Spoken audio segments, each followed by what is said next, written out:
ሄጄ ሮቤልን አገኘሁትና እያለቀስኩ የሆነውን ነገርኩት። ደንግጦም ተጠቅመን አይደል እንዴ አለኝ።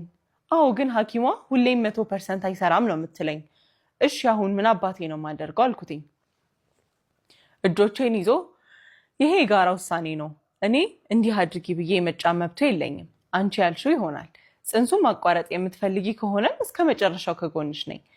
መቀጠል ከፈለግሽም ምርቃታችን 3 ወር ብቻ ስለቀረው እስከዛ ነገሮችን አመቻቻለሁ። 3 ወር ነው የቀራት፣ እንደውም ጥሩ ነው።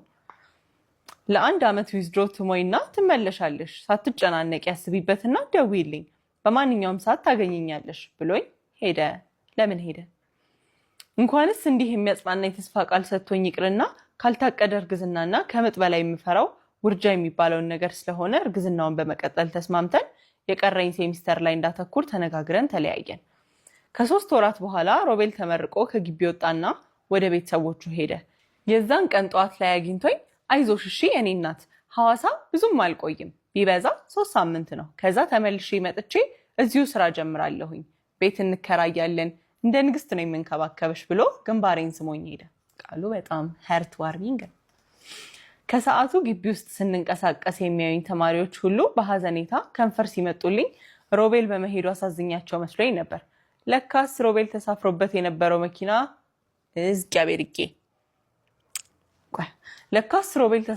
የነበረው መኪና ተገልብጦ መኪና ውስጥ ከነበሩት ሰዎች ውስጥ 2 ብቻ እንደተረፉ ከኔ በቀር ሁሉም ሰምቶ ነበር። ወይኔ እናት። ጓደኞቼ ቀኑን ከሰዓቱን ከዶርም እንዳልወጣ ሰበብ ሲደረድሩልኝ የነበረው ለካ ይህን እንዳልሰማ ነበር።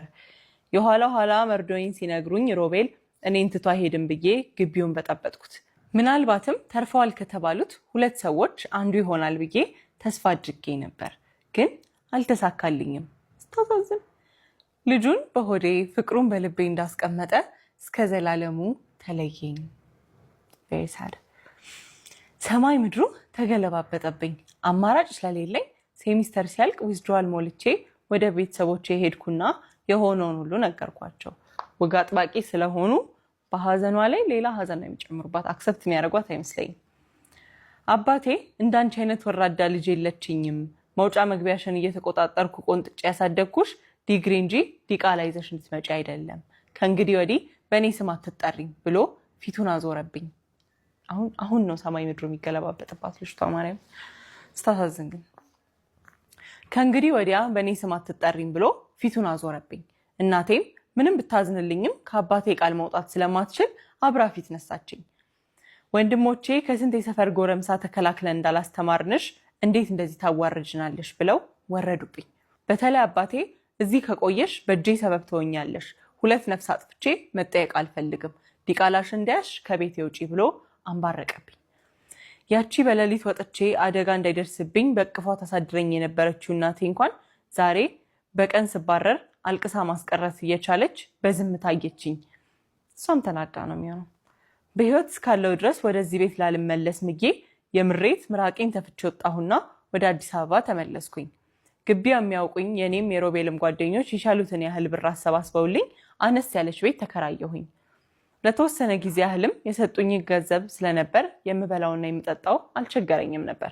በደንብ ከተደላደልኩና ከተረጋጋው በኋላ በአንዳንድ የማውቃቸው ሰዎች እርዳታ የማህበራዊ ሚዲያ ስራ ጀመርኩኝ። ሊያልፍላት በሆነ ችግሬን የተረዱ ሰዎች ማስታወቂያዎችን እያሰሩኝ ለኔም ለልጄም የሚሆን ጥሪት መቋጠር ጀመርኩኝ።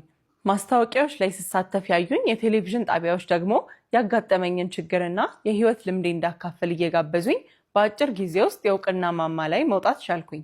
በየጣቢያው ስለ ቤተሰቦቼ ስጠይቅ ግን በማልቀስና በመናደድ ፋንታ የወጉኝ ቦታ እንዲሰማቸው ስለምፈልግ ቤተሰቦቼን በልጅነቴ እንዳጣሁኝና በእርዳታ ድርጅቶች እንደተማርኩኝ ነው የምናገረው። ከኔ ህይወት ክብራቸው በልጦባቸው ከልጅነት መዝገብ የሰረዙኝን ሰዎች ስም እየጠራው በየመድረኩ የምነፋረቅበት ምንም ምክንያት የለኝም። እነሱ ማለት ለኔ በቁማቸው የሞቱ ሰዎች ናቸው። ግን እውነት ግን መፍረድ ነው የሚሆንብኝ። ቅርብ ቤተሰብም ከተባለ የኔ ቤተሰቦች እነዚያ መውደቂያ ባጣሁበት ጊዜ 10 5 ብለው አዋተው ቤት ተከራይተው ቀለብ የሰፈሩልኝ የግቢ ጓደኞቼ ናቸው። ሮቢ ሰው ማለት ሰው ሆኖ የተገኘ ነው፣ ሰው የጠፋለት የሚለኝም ለዚሁ ነበረ። ጊዜው ሲደርስ ወንድ ልጅ በሰላም ተገላገልኩኝ። ከፍ እያለ ሲሄድ አባቱን እየመሰለ መጣ። አንዳንዴ ምን አለ አንዴ ብቻ አይቶህ ቢሆን እልና ሮቢት ትዝ ሲለኝ ምርር ብዬ አለቅሳለሁኝ። ይህ በእንዲህ እንዳለ አንድ ታዋቂ የግል ድርጅት የክብር አምባሳደር አድርጎ ሾመኝ። ታድላ። በቃ አሁን ልጇንም ማሳደግ ትችላለች፣ ጥሩ ህይወትም ሊኖራት ነው። በእውነቱ ይሄ ለኔ ትልቅ ክብር ነበረ።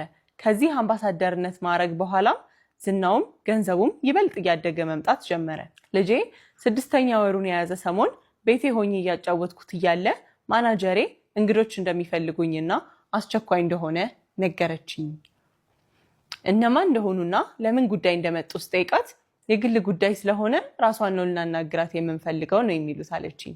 ግራ ተጋብቼ አንዳቸውን አስገቢያቸው እስኪ ሌሎቹ ውጭ ቆዩ አልኳትኝ። በሬ ተንኳኳና ተነስቼ ከፈትኩኝ። ፊት ለፊቴ የቆመው ውሻ አድርጎ ያባረረኝ ልጅነቴን የካደው ወላጅ አባቴ ነበር። ሳየው የማደርገው ጠፋኝ። ደሜ ፈልቶ ራሴን የሚያቃጥለኝ ሁላ መሰለኝ። ቃልዬ ልጄ ደህና ነሽ አለኝ። ልጄ ሲል የባሰ ተናደድኩኝ። እንደምንም ራሴን አረጋግቼ እግዚአብሔር ይስጥልን አድርሰናል ብዬ ዘጋሁበትና ለማናጀሬ ደውዬ ዛሬ የመጡት ሰዎች በድጋሚ ከመጡ ፖሊስ ጥሪ፣ ሌቦች ናቸው አልኳትኝ። ትንሽ አያሳዝኖትም? በእግዚአብሔር በጣም ጨከነችባቸው።